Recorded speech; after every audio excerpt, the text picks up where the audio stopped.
દર્શક મિત્રો, આજે તમને એક વિડીયોની શક્લમાં એક વાર્તા થકી એવી જાણકારી પ્રાપ્ત થશે જે સાંભળીને તમારો ભગવાન પ્રત્યેનો વિશ્વાસ અનેક ગણો વધી જશે. દર્શક મિત્રો, આજના વર્તમાન યુગમાં દરેક વ્યક્તિને સૌથી મોટી ચિંતા હોય છે કે તે સૌથી મોટો અમીર કેવી રીતે બને, સૌથી મોટો ધનવાન કેવી રીતે બને. મનમાં હજારો પ્રકારની ચિંતાઓ લઈને ફરતો આજનો મનુષ્ય પૈસા કમાવા ગમે તે કરવા તૈયાર થઈ જાય છે, પરિણામની પરવા કર્યા વિના. બસ એક જ લક્ષ્ય, વધુ ને વધુ પૈસા અને અપાર સંપત્તિની ઝંખના. મનમાં અનેક પ્રકારની ચિંતાઓ કે જીવનની જરૂરિયાતો રૂપિયા વિના કેવી રીતે પૂરી કરીશું, બાળકોનું ભવિષ્ય કેવી રીતે ઉજ્જવળ કરીશું, ધન સંપત્તિ વિના દીકરા દીકરીના લગ્ન ધામધૂમથી કેવી રીતે થશે. આવી બધી અનેક પ્રકારની ચિંતાઓ લઈને આપણે બેઠા રહીએ છીએ. ભગવાન શ્રી કૃષ્ણએ ગીતામાં કહ્યું છે, હે પ્રાણી, તો એ જ કર જે હું ઈચ્છું છું, તો થશે એ જે તું ઈચ્છે છે, અને જો કરીશ તું એ જે તું ઈચ્છે છે, પરંતુ થશે એ જે હું ચાહું છું. આજની આ કહાની વાર્તા સાંભળી ને તમારી આ બધી ચિંતાઓનું સમાધાન તમને પ્રાપ્ત થવાનું છે.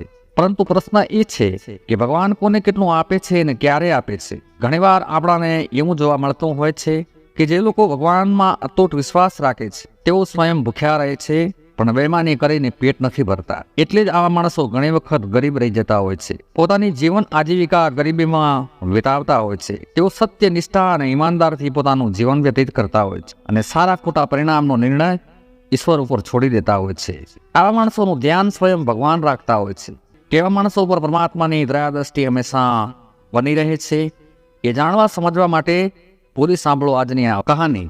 વાર્તા કહાનીની શરૂઆત પહેલા સૌને મારી એક નમ્ર અપીલ છે કે પસંદ આવે તો લાઈક કરીને, હજી સુધી આપણે સૌની ચેનલને સબસ્ક્રાઇબ ન કરી હોય તો સૌથી પહેલાં એ કાર્ય પૂર્ણ કરો.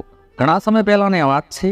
એક શહેરમાં એક વૈદ્યજી રહેતા હતા. વૈદ્યજી ખૂબ જ સેવાભાવી વૃત્તિવાળા વ્યક્તિ હતા, પ્રમાણિકતાનો જીવતો પુરાવો હતા અને ઈશ્વરમાં અટલ વિશ્વાસ ધરાવતા હતા. તેઓ ખૂબ જ ઈમાનદારીથી લોકોનો ઈલાજ કરી લોકોને બીમારીથી મુક્ત કરવાનું કાર્ય કરતા હતા. તેમનો એક એવો નિયમ હતો કે તેઓ પોતાના દર્દીઓ પાસેથી એટલા જ રૂપિયા લેતા હતા જેટલા રૂપિયામાંથી તેમના ઘર માટે એક દિવસનો સામાન ખરીદી શકાય. એમને એક દિવસ માટે પરિવારના ભરપોષણ માટે 100 રૂપિયાની જરૂર છે તો વૈદ્યજી તેમના દર્દીઓ પાસેથી ત્યાં સુધી જ પૈસા લેતા હતા જ્યાં સુધી 100 રૂપિયા એકઠા ન થઈ જાય. 100 રૂપિયા પૂરા થઈ જાય પછી આખો દિવસ મફતમાં ઈલાજ કરતા હતા. વૈદ્યજી સવારે જ્યારે ઘરેથી નીકળતા ત્યારે તેમની પત્ની ઘરની જરૂરી વસ્તુઓ લાવવા માટે એક કાગળમાં લખી અને આપતી હતી. વૈદ્યજી આ કાગળ પોતાના ખિસ્સામાં મૂકી દેતા હતા અને તેમના દવાખાને જઈ અને સૌથી પહેલા ભગવાનને પ્રાર્થના કરતા. ત્યારબાદ તેઓ તે કાગળ ખોલીને વાંચતા હતા. ત્યારબાદ તેઓ આ બધી વસ્તુઓનો હિસાબ લગાવી અને જેટલા પૈસા થતા હતા એટલા જ પૈસા તે તેમના દર્દીઓ પાસેથી વસૂલ કરતા હતા. જ્યારે તેમના ઘર ખર્ચના પૈસા પૂરા થઈ જાય ત્યાં સુધી તેઓ પૈસા લેતા અને પછી ગમે એટલા દર્દીઓ આવે તો પણ તેમની પાસેથી સારવાર કરવાનો 1 રૂપિયો પણ નહોતા લેતા. આવી જ રીતે તેમનું જીવન આનંદથી, સેવાભાવથી વ્યતીત કરતા હતા. તેઓ ક્યારેય કોઈ દર્દી પાસેથી પૈસા માંગતા નહીં. લોકો સ્વેચ્છાએ જે આપતા તેને ભગવાનના મોકલેલા સમજીને લઈ લેતા. વૈદ્યરાજ દરેક કાર્ય પરમાત્માની ઈચ્છા સમજીને જ કરતા હતા. તેમની વિચારશૈલી ઉચ્ચ હતી. તેઓ એવું માનતા હતા કે ભગવાન હાથી માટે મણ અને કીડી માટે કણની વ્યવસ્થા જરૂર કરે છે, તો પછી હું શું કામ વધારે ધન માટેની પાછળ દોડ્યા કરું. આજે મારે એટલું જ જોઈએ જેટલી મારે જરૂર છે, અને કાલની વાત કાલની ચિંતામાં આજને ખરાબ શું કામ કરું. આવા વિચારોની સાથે ભગવાન પર અતૂટ વિશ્વાસથી તેઓ પોતાનું કાર્ય કરી રહ્યા હતા. એક દિવસની વાત છે.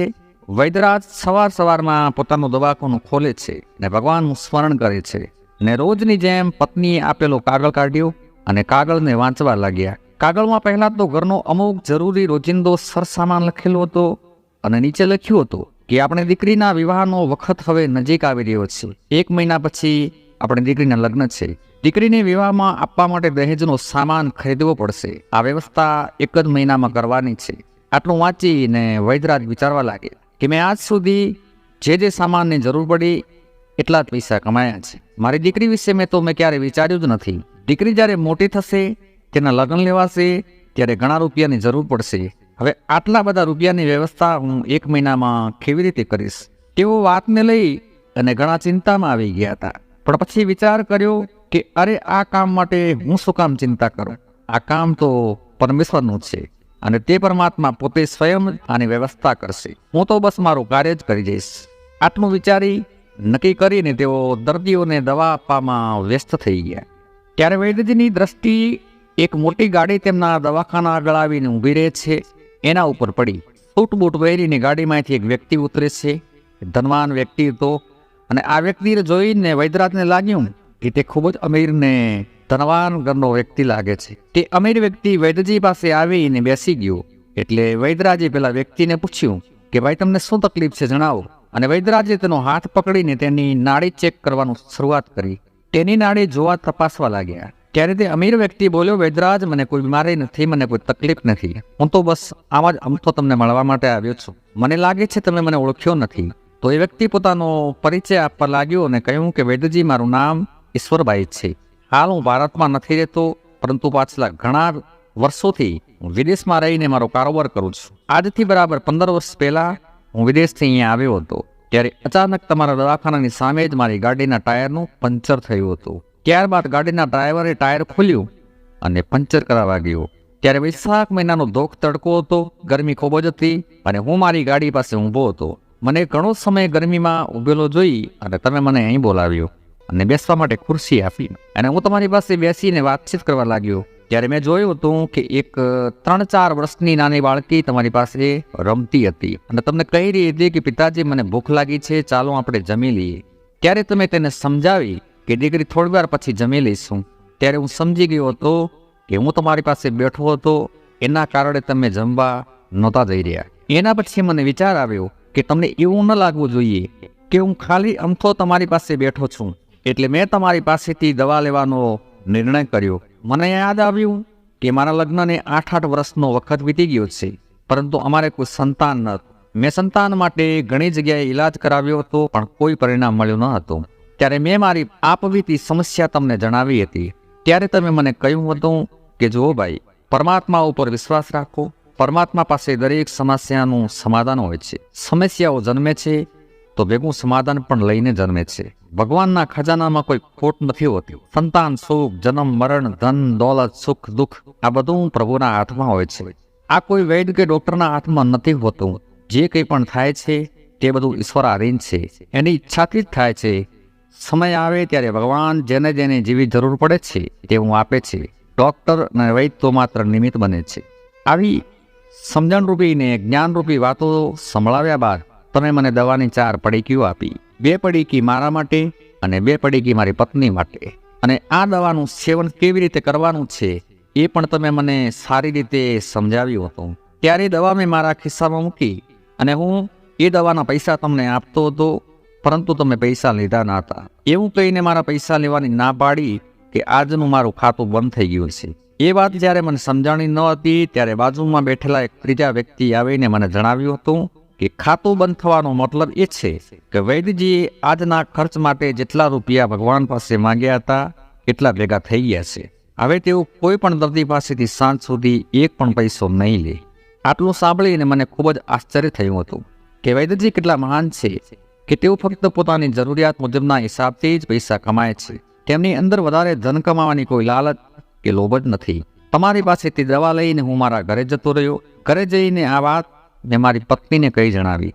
ત્યારે મારી પત્નીએ કહ્યું કે એ માણસ જરૂર કોઈ દેવતા હશે. આવા લોકોની ચિંતા પરમાત્મા ખુદ કરે છે, જેઓ બીજાની સેવામાં હંમેશા તત્પર રહેતા હોય છે. અને તમારી લીધેલી દવાની 2 પડીકીના સારા પરિણામના લીધે આજે પણ હું સમય કાઢી અને તમારી પાસે આવ્યો છું. કેમ કે અહીંયા મારી એક બહેન રહે છે, તેની દીકરીના લગ્ન છે અને મારી બહેન વિધવા છે. મેં મારી ભાણેજડી માટે દહેજનો સામાન ખરીદ્યો છે. હું મારી ભાણકી માટે દહેજનો સામાન ખરીદી કરી રહ્યો હતો ત્યારે મારી નજર સમક્ષ વારંવાર એક બાળકીનો ફોટો આવી જતો, જે બાળકીને આજથી 15 વર્ષ પહેલા મેં તમારી પાસે જોઈ હતી. હવે મને વિચાર આવે છે કે એ બાળકી પણ મારી ભાણેજડી જેવી જ છે. હવે તે લગ્નને લાયક વિવાહ યોગ્ય થઈ ચૂકી હશે. એટલા માટે મેં મારી ભાણેજડીની સાથે સાથે તે બાળકી માટે પણ દહેજનો સામાન ખરીદી લીધો છે. હું માનું છું કે પરમાત્માએ જ મને આ કામની કદાચ જવાબદારી સોંપી છે. મને હવે એક સાથે 2 દીકરીઓના વિવાહ કરવાનું સૌભાગ્ય પ્રાપ્ત થશે. આ અમીર ધનવાન વ્યક્તિની આવી વાતો સાંભળી અને વૈદ્યરાજ આશ્ચર્યચકિત થઈ ગયા. તેઓ વિચારવા લાગ્યા કે થોડી વાર પહેલા જ મારી પત્નીએ લખેલી ચિઠ્ઠી વાંચી હતી અને હજુ 1 કલાક પણ નથી થઈ કે આટલું જલ્દી ભગવાને મારું કામ કરી દીધું. ત્યારે વૈદ્યજી મનમાં ને મનમાં ભગવાનનો આભાર માનવા લાગ્યા કે હારે પ્રભુ, તમે તો ખૂબ મહાન છો, તમે દયાળુ છો, તમે અંતર્યામી છો. વૈદ્યજી એ વાતથી પણ ખૂબ આશ્ચર્યમાં હતા કે આજ સુધી તેમની પત્નીએ ચિઠ્ઠીમાં જે જે જરૂરિયાતની વસ્તુ લખી હતી તે વસ્તુઓની વ્યવસ્થા ભગવાને એક જ દિવસમાં કરી આપતા હતા. પેલો અમીર વ્યક્તિ પણ આ ચિઠ્ઠી વાંચીને હેરાન રહી ગયો. તે સમજી ચૂક્યો હતો કે જે લોકો ભગવાન ઉપર પોતાનું બધું સોંપી અને નિસ્વાર્થ ભાવથી કામ કરે છે, ભગવાન તેમનું ખૂબ ધ્યાન રાખતા હોય અને કોને ક્યારે કેવા સમયે કઈ વસ્તુની જરૂરિયાત છે તે સમયે સમયે તેમની જરૂરિયાતોને ધ્યાનમાં રાખી અને તેમની જરૂરિયાતની વસ્તુ કોઈ પણ વ્યક્તિને માધ્યમ બનાવી અને આપતા રહે છે. કહેવાય છે કે ભગવાન ઉપર એવો વિશ્વાસ રાખવો જોઈએ જેવી રીતે એક નાનું બાળક પોતાના માતા પિતા ઉપર રાખે છે. માતા પિતા પોતાના બાળકને ગમે તેટલો હવામાં ઉછાળે તો પણ બાળક ભયભીત નથી થતો, કારણ કે બાળકને ખબર હોય છે કે મારા માતા પિતા મને નીચે નહીં પડવા દે. તેનો ભરોસો હોય છે કે તે મને ઈજા નહીં પહોંચવા દે. એટલા માટે તે બાળક રડવાની જગ્યાએ હસતો હોય છે. આવી જ રીતે જે માણસ ભગવાન ઉપર ભરોસો કરે છે, ભગવાન તેમને ક્યારેય નિરાશ નથી કરતા. પરંતુ તમારો ભરોસો ભગવાન પ્રત્યે પેલા બાળકની જેવો હોવો જોઈએ. કદાચ તમારા મનમાં ભગવાન ઉપરનો વિશ્વાસ ડગમગી જાય તો ભગવાનને દોષ ન દેવો જોઈએ કે ભગવાને મારી મદદ ન કરી. ભગવાન કહે છે કે હે પ્રાણી, તું એ જ કર જે હું ચાહું છું, તો થશે એ જ જે તું ચાહે છે. અને જો કરીશ તું એ જે તું ચાહે છે, પરંતુ થશે એ જે હું ચાહું છું. ઘણા લોકો આ વાતની પણ ફરિયાદ કરે છે કે ભગવાન અમારું સાંભળતા નથી. તો હું તેમને કહેવા માંગુ છું કે કદાચ તમારો ભરોસો કમજોર અથવા તો તમે એ નથી કરી રહ્યા જે ભગવાન ચાહે છે, ભગવાન ઈચ્છે છે. તમે ક્યાંક ને ક્યાંક તેમના દ્વારા બતાવવામાં આવેલા પથ પરથી ભટકી રહ્યા છો. તમે જો ભગવાનની કૃપા મેળવવા માંગો છો તો એક નિયમ બનાવો અને ભગવાન દ્વારા બતાવવામાં આવેલા માર્ગ ઉપર ચાલો. અને ક્યારે પણ કોઈ પણ કાર્યમાં હું પોતે જ કરતા છું એવો ભાવ ન રાખ. કરવાવાળો તો ભગવાન છે, આપણે તો માત્ર નિમિત્ત છીએ. આશા કરીશ આ વાર્તા પ્રસંગ આપ સૌને પસંદ આવ્યો હશે. એ જ અપેક્ષા સાથે વિદાય લઈશું. મળીશું એક બીજા વિડીયો મારફતે આવા જ એક વાર્તા પ્રસંગની સાથે. ત્યાં સુધી આપ તમામને મારા જય શ્રી કૃષ્ણ. હર હર મહાદેવ. રાધે રાધે.